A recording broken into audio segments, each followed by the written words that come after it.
Hi students, வணக்கம். இப்போ என்ன பார்க்க போகிறோம்? இயல் 6 எடுத்துக்காட்டு 6.1 என்ன கொடுத்துருக்காங்க? கீழ்காணும் படத்தில் உள்ள அளவுகளுக்கு தீட்டாவை பொறுத்து சைன், கொசைன் மற்றும் டேஞ்சன் விகிதங்களை கணக்கிடுக. ஃபர்ஸ்ட் கொடுத்துருக்க முக்கோணத்தை பாருங்க. PQR கொடுத்துருக்கோம். தீட்டா எங்க மார்க் பண்ணியிருக்காங்கன்னு பாருங்க. அப்ப தீட்டாவிற்கு எதிரே உள்ள பக்கம் PR, தீட்டாவிற்கு அடுத்துள்ள பக்கம் PQ, கர்ணம் QR எழுதி வச்சு. செங்கோண முக்கோணம்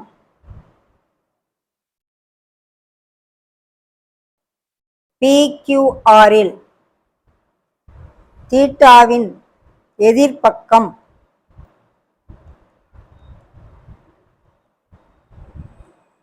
தீட்டாவுக்கு எதிர்த்தாப்புல இருக்க பக்கம் தான் எதிர்பக்கம். 35 அலகு. அது என்னது? PR. அடுத்துள்ள பக்கம்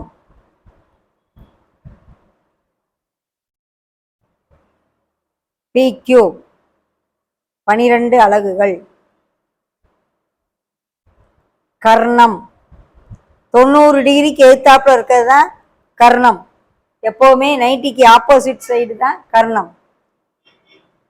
RQR 37 அலகுகள் எழுதி வச்சுட்டு இப்போ சைன் தீட்டா ஃபார்முலா. சைன் தீட்டாக்கு என்ன ஃபார்முலா? எதிர்பக்கம் பை கர்ணம்.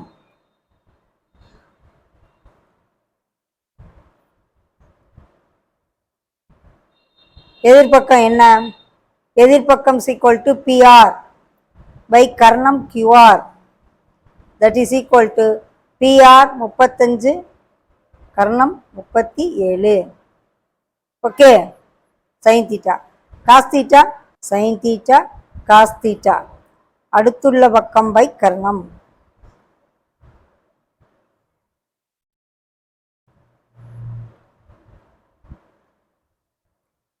அடுத்துள்ள பக்கம் என்ன? PQ பை கர்ணம் என்ன? QR, that is equal to 12 by 37.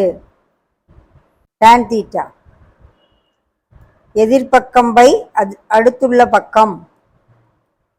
Formula கரெக்டாக தெரிஞ்சா அப்படியே சப்ஸ்டியூட் பண்ணுறது தான்.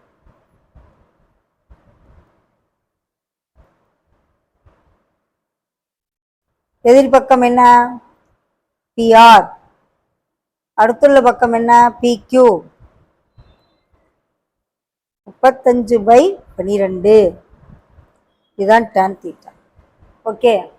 சைன், காஸ், டேன் உடைய விகிதங்களை கணக்கிடுங்கன்னா 3 எழுது. ஓகேவா?